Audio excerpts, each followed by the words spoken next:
Hello दोस्तों, हमारे YouTube channel में आप सभी का स्वागत है। इस वीडियो में हम जेंसोल इंजीनियरिंग स्टॉक के ऊपर डिस्कशन करने वाले हैं। काफ़ी सारे इंपॉर्टेंट टॉपिक्स को कवर करेंगे।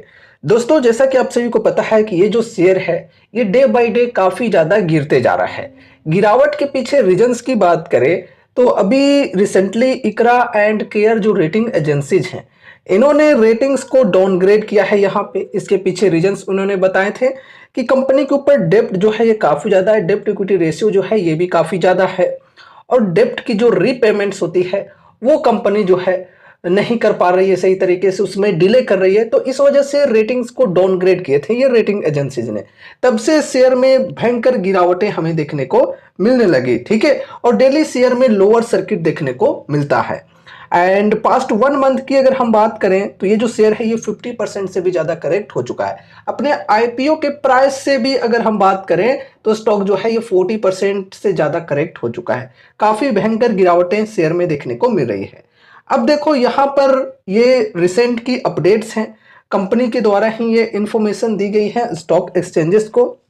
कुछ दो यहाँ पर इवेंट्स हैं। कंपनी जो है ये स्टॉक स्प्लिट देने जा रही है, साथ ही साथ फंड रेजिंग भी करने वाली है। सबसे पहले यहाँ पर स्टॉक स्प्लिट की बात करें तो देखो यहाँ पर बताई जा रही है बोर्ड अप्रूव्स स्टॉक स्प्लिट।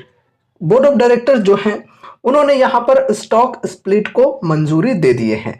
अब देखो यहाँ पर कही जा रही है आगे, the board of Gensol Engineering has approved splitting 1 share of 10 each into 10 shares with a face value of 1 each.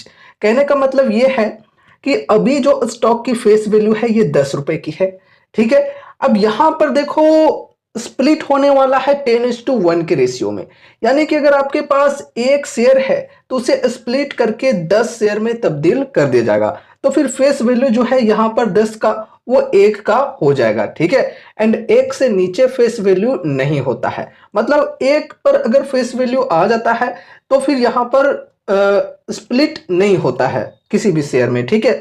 तो यहां पर देखो कहने का मतलब यह है कि अगर आपके पास जेंसोल इंजीनियरिंग के एक शेयर है तो वो 10 शेयर्स में तब्दील हो जाएंगे। अब इससे क्या इन्वेस्टर्स को बहुत ही बेहतरीन बेनिफिट्स मिलेंगे? जी नहीं भाई साहब, यहाँ पर देखो देखने में बस इन्वेस्टर्स को थोड़ा सा सुकून लगता है कि यार एक शेयर था पहले मेरे पास, अब 10 शेयर है। इसी प्रकार से अगर 10 शेयर हैं तो वो स्प्लिट होकर 100 शेयर्स में बदल जाएंगे, लेकिन आपका जो इन्वेस्टेड अमाउंट होता है वो सेम ही रहता है, ठीक है। बस शेयर्स की जो क्वांटिटी है वो ज्यादा देखने को मिलती है। जैसे देखो अगर हम करंट मार्केट प्राइस के साथ एग्जांपल लिखकर चले तो अभी देखो करंट मार्केट प्राइस है 262 के अप्रोक्स। यहां पर जब स्प्लिट हो जाएगा तो ये जो 262 का प्राइस है ये 26.2 रुपए हो जाएगा। करंट मार्केट प्राइस के अकॉर्डिंग मैं स्प्लिट करके बता रहा हूं, कैलकुलेशन करके बता रहा हूं, ठीक है। ये प्राइस चेंज होता है तो उसी अकॉर्डिंग यहां पर भी चेंज होगा, ठीक है। तो कहने का मतलब यह है कि 262 रुपए के प्राइस पर अगर आपने एक शेयर खरीदा था, टोटल इन्वेस्टेड अमाउंट था आपका यहाँ पर 262 का, तो ये स्प्लिट हो जाएगा और 26.2 रुपये का एक शेयर हो जाएगा। लेकिन आपके पास 10 शेयर हो जाएंगे तो 26.2 इंटू 10, तो यहाँ पर भी 262 ही आपके इन्वेस्टेड अमाउंट होते हैं, ठीक है। तो इससे बहुत ही बड़ी बेनिफिट इन्वेस्टर्स को नहीं मिलते, ये ध्यान में रखकर चलना है, ठीक है। बाकी देखो कुछ अच्छी चीजें ये होती है कि जो वॉल्यूम होता है वो बढ़ जाता है शेयर के अंदर, एंड साथ ही साथ जो रिटेल इन्वेस्टर्स होते हैं उनको ये जो प्राइस है ये थोड़ा अफोर्डेबल लगने लगता है, ठीक है।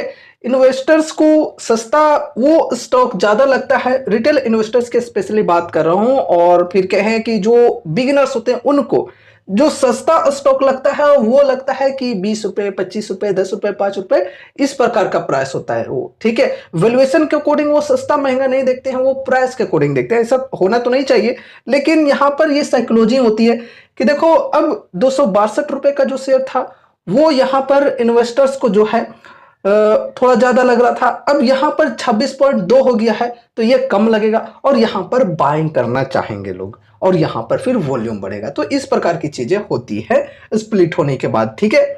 तो ये यहाँ पर अनाउंसमेंट हुई है स्प्लिट से रिलेटेड। अब देखो रिकॉर्ड डेट की बात करें तो कही जा रही है record date for the stock split will be intimated in due course after obtaining share holder approval. तो देखो यहाँ पर ये जो शेयर होल्डर्स की अप्रूवल वगैरह होती है वो हो जाने के बाद रिकॉर्ड डेट की अनाउंसमेंट देखने को मिल जाएगी, ठीक है। अब चलो यहाँ पर हम नेक्स्ट अपडेट जो कि फंड रेजिंग से रिलेटेड है इसे डिस्कस करते हैं। यहाँ पर देखो कही जा रही है Gensol Engineering Limited to raise RS 600 crore to strengthen balance sheet and accelerate a zero net डेब्ट गोल। तो देखो यहाँ पर जब से डेब्ट को लेकर प्रॉब्लम्स आई हैं, रेटिंग्स डाउनग्रेड किए गए हैं, तब से शेयर में काफी भयंकर गिरावटें देखने को मिल रही है। अब यहाँ पर देखो कंपनी के बोर्ड ऑफ डायरेक्टर्स ने यहाँ पर फंड रेजिंग को लेकर अप्रूवल दिया है। कंपनी जो है ये 600 करोड़ की फंड रेज करने वाली है बैलेंस शीट को मजबूत करने के लिए और नेट डेब्ट जो है उसे जीरो करने के कोशिश में यहाँ पर ये फंड रेजिंग की जा रही है। ठीक है, अब देखो यहाँ पर फंड रेजिंग किस तरीके से होने वाली है वो भी थोड़ा समझ लेते हैं। तो यहाँ पर देखो 600 करोड़ अभी हमने डिस्कस किया कि टोटल यहाँ पर 600 करोड़ की फंड रेजिंग कंपनी करने वाली है, जिसमें से यहाँ पर कही जा रही है RS 400 crore to be raise through the issuance of foreign currency convertible bonds यानी कि FCCBs एंड RS 200 करोड़। ठीक है, 200 crore to be raise through the issuance of warrants to promoters. ठीक है, तो 400 करोड़ जो है वो फॉरेन करेंसी कन्वर्टिबल बॉन्ड्स के थ्रू रेज किए जाएंगे और 200 करोड़ जो है वो प्रोमोटर्स के लिए वारंट्स इशू करके रेज किए जाएंगे। ठीक है, तो कुछ इस प्रकार से दो माध्यम से फंड रेजिंग की प्लानिंग हुई है। अब यहां पर देखो आगे कही जा रही है की financial impact of the fund raise and divestments. तो यहां पे देखो ये जो फंड रेजिंग होगी एंड डाइवेस्टमेंट्स जो होगी इससे यहाँ पर क्या फाइनेंशियल इंपैक्ट पड़ेगा कंपनी के अंदर वो समझते हैं। Currently Gensol Engineering has a डेब्ट ऑफ RS 1146 करोड़। ठीक है, तो अभी के समय में 1146 करोड़ का डेब्ट है कंपनी के अंदर against reserves of RS 589 crore. और रिजर्व्स की बात करें तो 589 करोड़ का रिजर्व है कैश, रिजल्टिंग इन अ डेब्ट टू इक्विटी रेशियो ऑफ 1.95। मतलब यहां पर देखो कैश रिजर्व है 589 करोड़ और कैश रिजर्व की तुलना में डेब्ट जो है कंपनी के ऊपर काफी ज्यादा 1146 करोड़। तो यहां पर डेब्ट इक्विटी रेशियो जो है ये काफी ज्यादा देखने को मिल रहा है, 1.95 का है। With this announcement of RS 600 crore fund raise the company's reserves are expected to increase to approximately RS 1200 crore. तो देखो ये जो फंड रेजिंग होगी 600 करोड़ की, तो ये फंड रेजिंग होने के बाद अप्रोक्सीमेटली कंपनी के पास जो कैश रिजर्व है ये 1200 करोड़ के अप्रोक्स हो जाएगी। ठीक है, additionally with RS 615 crore of divestments underway the company's डेब्ट will be reduced to approximately 530 crore. तो यहां पे देखो फंड रेजिंग के बाद कंपनी जो है ये 615 करोड़ की डाइवेस्टमेंट्स करने वाली है, अपने कर्ज को कम करने वाली है।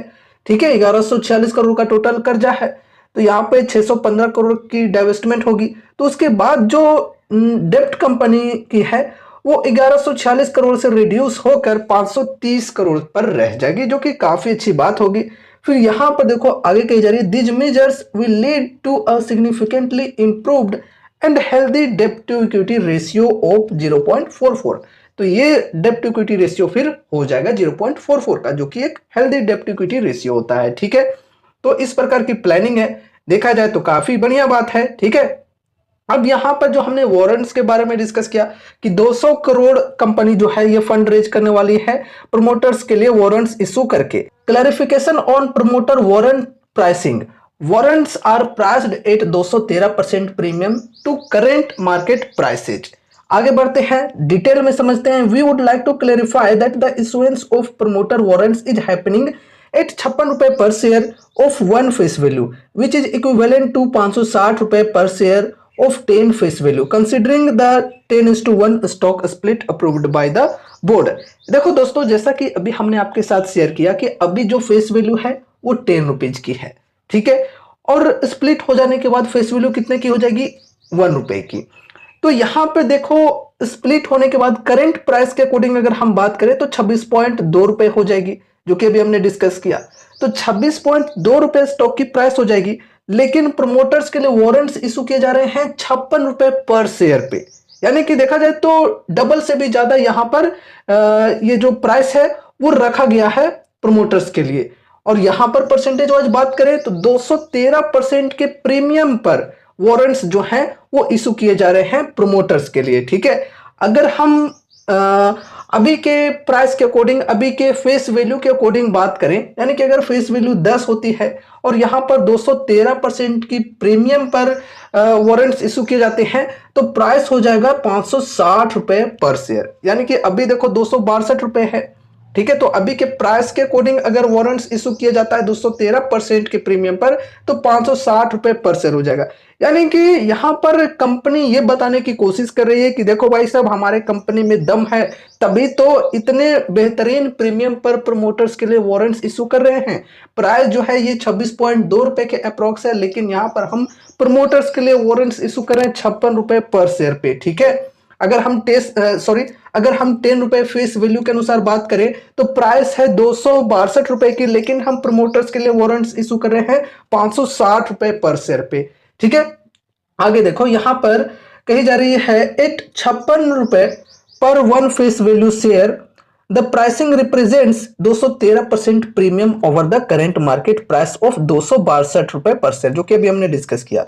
This underscores the promoters strong confidence in the companies future growth and value creation potential. तो ये जो चीज है ये रिप्रेजेंट करती है प्रोमोटर्स की स्ट्रॉन्ग कॉन्फिडेंस को एंड कंपनी की future growth and value creation potential को।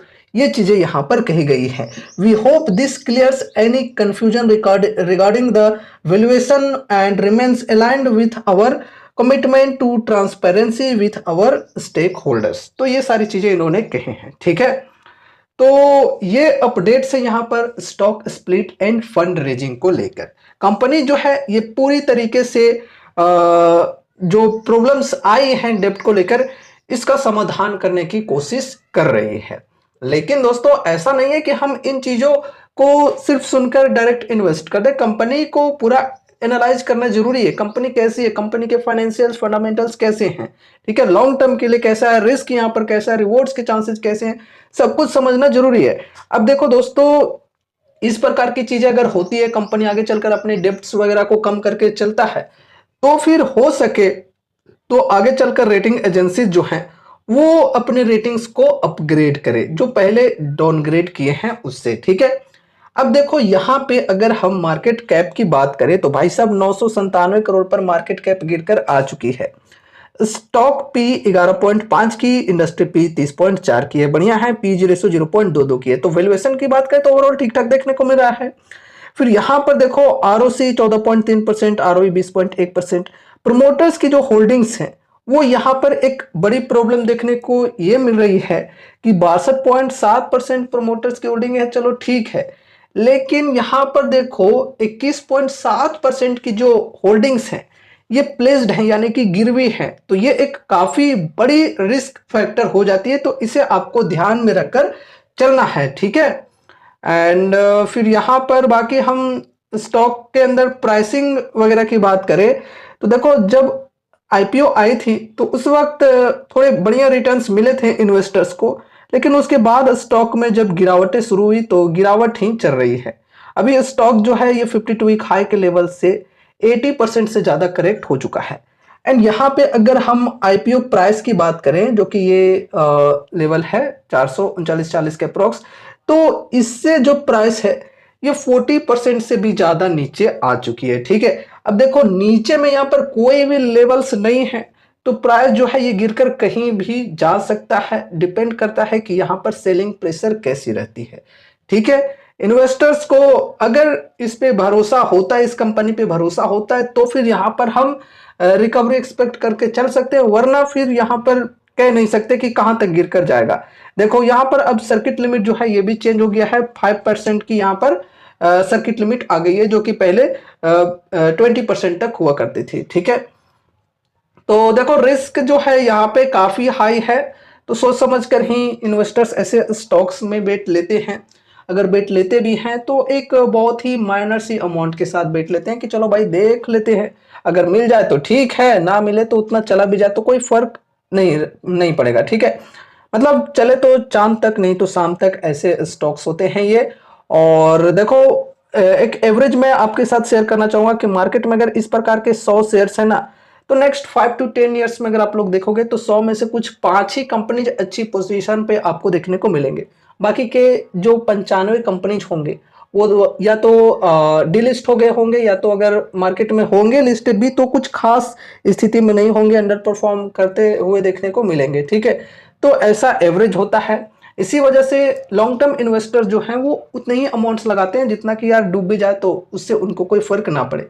देखो ये जो शेयर्स होते हैं ये अगर गिरने पे आए ना यार तो इजीली यहाँ पर 80-90% तक करेक्ट हो जाते हैं ये, और बेचना भी चाहो तो बेच नहीं पाते हैं इन्वेस्टर्स, क्योंकि लगातार सर्किट पे सर्किट लगते जाते हैं।